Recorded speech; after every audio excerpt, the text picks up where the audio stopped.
Trey Pass. I'm going to do another Mr. Nightmare story. This is three mysterious disappearances. No, three creepy disappearances that you never heard of. Okay? Another Mr. Nightmare story. I'll be right back with my reaction. Okay? Put headphones in. Yeah, here we go right now. Go. Unexplained disappearance. Three creepy unexplained disappearances you never heard of. Something like that. September 24th, 1971 was the last day at the time 16-year-old Kathy Marie Moulton was seen. Kathy planned to attend a dance during that night in her hometown of Portland, Maine. She asked her father to drop her off on Cumberland Avenue that evening. Kathy wanted to purchase a pair of pantyhose and some toothpaste before preparing for the dance. She stopped by a music store on Forest Avenue later in the day to visit a friend. She told her friend she would see her at the dance that evening, and then said she was going to walk home, which was about a mile and a half away. She was last seen walking down Forest Avenue after leaving the music store, and she was seen carrying a brown leather Mexican clutch purse, which contained her house key, 2 tubes of toothpaste, and a very small amount of cash. When she didn't arrive home by dinner time, her parents knew something was wrong and reported her missing. Kathy was seen in a stolen blue Cadillac with her friend named Lester Everett, though it is possible that Kathy willingly left with him. There were reported sightings of Kathy, Lester, and another young man in a remote area of Aroostook County a few weeks after her disappearance. The second young man was Ronald Reed Purley. However, Lester was eventually found alone, and he claimed to not know where Kathy was. A garage employee at Fort Fairfield in Aroostook County remembered seeing Kathy, Lester, and Ronald. They came to the garage to buy new tires for the Cadillac. The employee said Ronald appeared to be controlling Kathy's movements, even walking her to and from the bathroom with his hand on the back of her neck. Across the border on the Tobique Reserve, witnesses said they saw Lester and Kathy for a few days in September 1971, before the two went to a farm in the Mars Hill area of Aroostook County where they started working on a potato field at McBride's farm. Kathy was completely distrusting of Lester and continually begged to go back home to Portland, which he refused. Kathy befriended a teenage girl who worked on the fields. The girl said Kathy was nervous about her parents being upset with her, and that they were probably looking for her.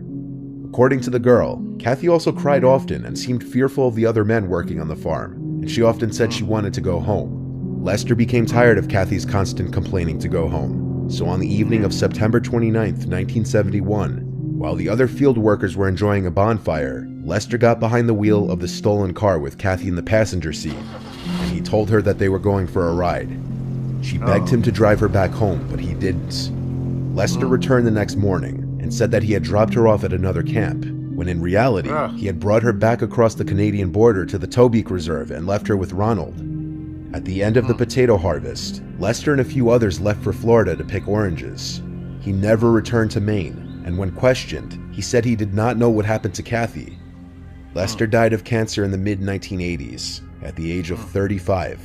Ronald, who had served time for rape and home invasion, has long been a prime suspect in this investigation. He has refused to cooperate with police, even when he was offered immunity from prosecution if he would provide details as to what happened to Kathy. Investigators have considered the possibility that Kathy was killed by Lester and that he left her body in the woods of Aroostook County. But this theory is unlikely, since some of Ronald's relatives would later verify the fact that Lester had dropped her off at their home, and they would claim that one of their relatives had harmed her. It's unknown if this is what happened. His family has refused to cooperate with police about Kathy as well. Investigators believe she died on the Tobique Reserve sometime before Thanksgiving of 1971, but they never had enough evidence to file charges against anybody, or even get warrants to search Ronald's family home. In 1983, a hunter said he came across a skeleton in the woods near Smyrna, Maine, surrounded by female clothing. Some investigators believe the remains were Kathy's. The hunter was unable to retrace his footsteps and lead police back to the site, however, and the bones were never seen again. Kathy was a junior at Deering High School at the time of her disappearance, and her peers said she seemed like a happy girl with no reason to run away from home. Her father died in 2017, but her mother is still alive and continues to hope for a resolution in her case. That's a shame. Mary Virginia Carpenter was a 21-year-old girl from Texarkana, Texas, who went missing in Denton in the summer of 1948. She was last seen by a taxi driver around 9:30 p.m. on Tuesday, June 1st, 1948. She left her home in Texarkana and took a train to Denton 6 hours away. At the station, she took a taxi to the Texas Women's University, where she was planning to complete a summer term. She transferred from the University of Arkansas after she decided she wanted to enter a different career field. Mary first enrolled in the Texas Women's University during the 1945 to 1946 school year, and then took a break from school to help her mother who had fallen ill and to save money. Mary once again enrolled in the school for the 1948 summer term, where she planned to begin training as a laboratory technician in the autumn, but she disappeared just before the summer term began. The cab driver who had seen her last, Edgar Ray Zachary, later stated he stopped in front of Brackenridge Hall, a building on campus, at 9 p.m., and Mary gave him a ticket for her trunk and paid him $1 so he would pick it up for her from the train station the next day. Edgar stated that after she got out of the taxi, Mary approached two young men standing near a yellow convertible that he believed to be a Pontiac.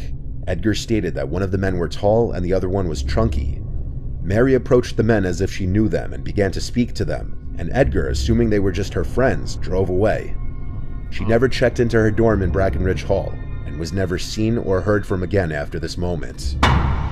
Some of Mary's former boyfriends stated she became infatuated easily and speculated that she ran away with a lover, but her family did not believe that she would leave without telling them, as Mary was very close with her family and it would just be completely out of character.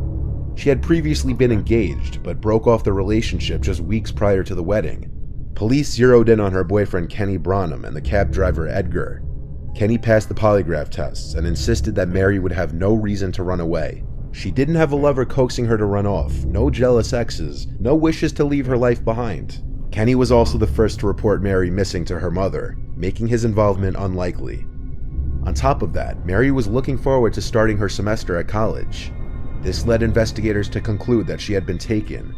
Police shifted their attention to Edgar and learned he had a record for petty crimes and a reputation for being abusive. He was charged with attempted rape in 1957, but the charge was dropped after the victim asked authorities not to prosecute. Edgar's wife stated he had been home with her from 10 p.m. onwards on the day Mary disappeared, but 10 years after her disappearance, his wife told police she lied to them, and her husband had not actually arrived home until 2 or 3 a.m. that night. Edgar died in 1984. He was never charged in connection with Mary's case, but he remains a suspect, although he did pass 2 polygraph tests in her case. In the winter and spring of 1946, 5 people were murdered in Lovers Lanes in Mary's hometown of Texarkana. Lovers Lane is a secluded area where people kiss or engage in sexual activity in their vehicles. This meant all 5 victims were young, around Mary's age. The crimes are believed to have all been committed by the same person. The murderer was never caught and became known as the Texarkana Phantom Killer. Mary was actually well acquainted with 3 of the killer's victims, creating suspicion that her case was linked with these murders, but police found no evidence to support this theory. In 1998, police received a tip that 2 men had raped and killed Mary shortly after her disappearance and buried her body in a dam at a stock tank near the Texas Women's University campus. The suspects were both deceased by this time, however. Police investigated this dam based on the information, but uncovered no evidence. Numerous leads and possible sightings of Mary have surfaced throughout the decades, but no solid evidence has been uncovered. Both of Mary's parents have passed away, and she was an only child, but her 3 cousins still hope to find closure in this case one day. Like Mary, Army veteran Alvin Matlock was also 21 years old at the time that he went missing in the spring of 1951. There were a lot of theories as to what happened to him, but none of them were pleasant. Alvin was last seen in Spokane, Washington, and at the time of his disappearance, he lived in a cabin on Browns Mountain in Spokane County. His little brother Clyde, who was 12 years old when Alvin disappeared, is now 83, and to this day still hopes his brother's body is found. Clyde and his wife Patricia went to the inaugural missing person event hosted by the Spokane County Medical Examiner's Office in 2016. At this event, which was held to help facilitate locating missing people, attendees could file police reports, submit DNA and dental records, and provide photographs of loved ones. Alvin had spoken to family members in March and informed them of his cabin's location. As far as his disappearance, his family first suspected something wasn't right when Alvin didn't show up to the family dinner on Thanksgiving Day 1951. His worried mother drove to his cabin on Brown Mountain to find the cabin empty and both of his vehicles gone. The family was told by a neighbor that he had quietly packed up and gone to Alaska. Clyde and other family members believed this for a while, mostly because they wanted to. But as the years passed and there was no contact from Alvin, it became clear he was not in Alaska. The story going around was that Alvin was having an affair with a married woman and had got into a fight with the woman's husband when he found out about what was going on. Some people believe that the woman shot Alvin during the scuffle, with reports from alleged neighbors saying they heard his cries for help and that the couple just likely let him die. There was no body ever found. Police investigated these claims, but with no body, they couldn't make any arrests. There are no records of Alvin ever having lived in Alaska. However, according to family, Alvin was a loner and a big outdoorsman, and him moving to Alaska wouldn't be that far-fetched, especially since life in Alaska wouldn't really be that far off from the lifestyle that he was living in his cabin on Browns Mountain. Still, with no records of Alvin living in Alaska, and the complete cease of contact from Alvin's end, it still just doesn't add up, and some suspicion was also placed on the neighbor, who reported that he moved to Alaska. Patricia Matlock had done some detective work of her own, trying to find new leads and track down possible witnesses, but it was all to no avail. During the missing person event back in 2016, all Clyde could do was hand over some photographs of his brother and provide his DNA, in the hopes that someday, his brother's remains would be found and identified. Yeah. That's messed up.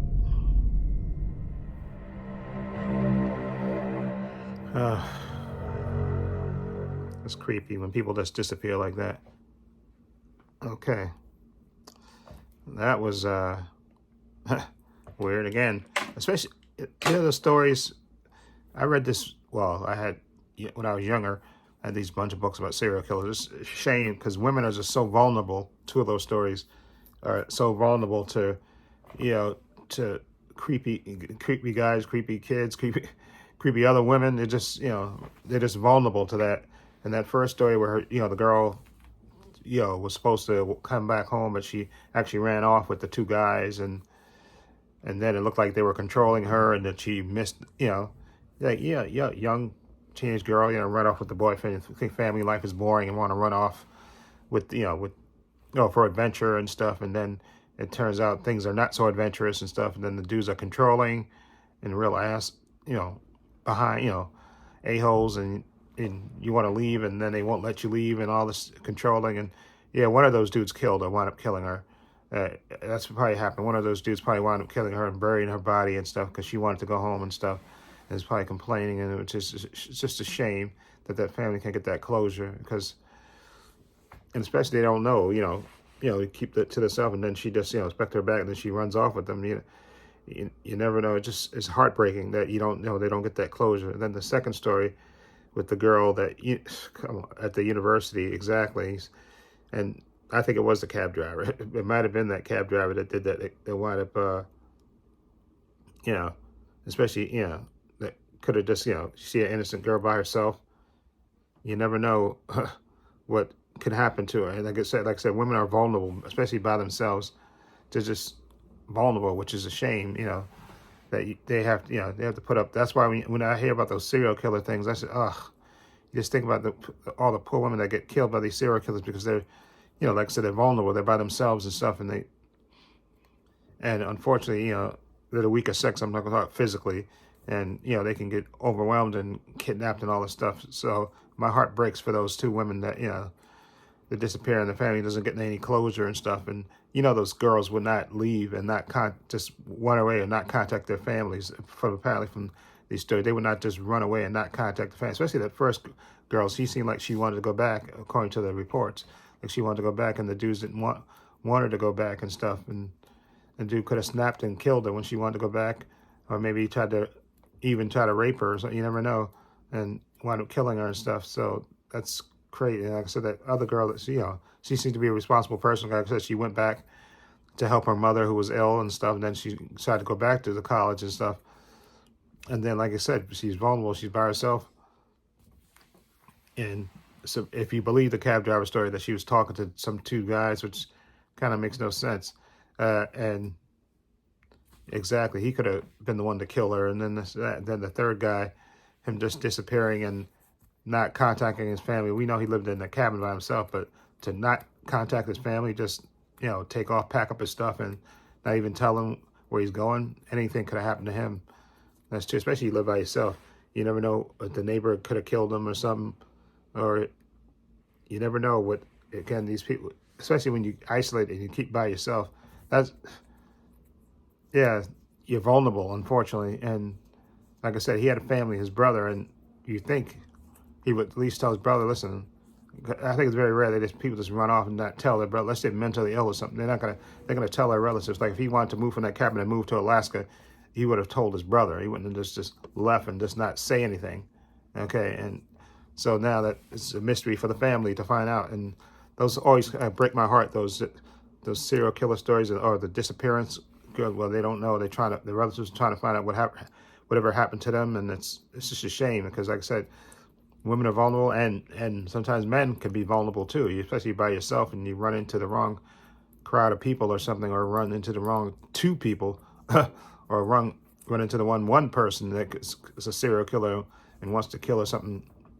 Yeah, exactly.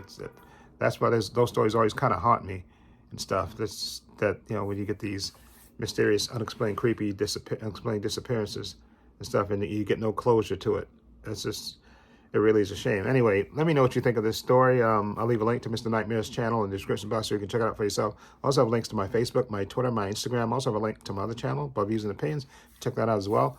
I also have a link down below to my Patreon. I want to say a special thank you to my two patrons. Their names will appear in this video somewhere. I want to say thank you to them for supporting me, always having my back. And again, my patrons only $5 a month. I have tons of content on there, tons of unedited content on there. I got Marvel shows on there like WandaVision, Loki, Hawkeye, Moon Knight, She-Hulk. I got Obi-Wan Kenobi, The Book of Boba Fett. I have The Boys Season 3. I have DC shows like Titans, Doom Patrol, Stargirl, Superman and Lois, The Flash, Season 8, all 4 parts of Zack Snyder's Justice League. Follow link below to the Patreon. Check it out. Also, please give this video a thumbs up. It helps the channel, and I truly appreciate it. Also, hit the subscribe button, hit the notification bell so you know when I upload new content to this channel. And this is Trade Passes. Thanks so long, and take care.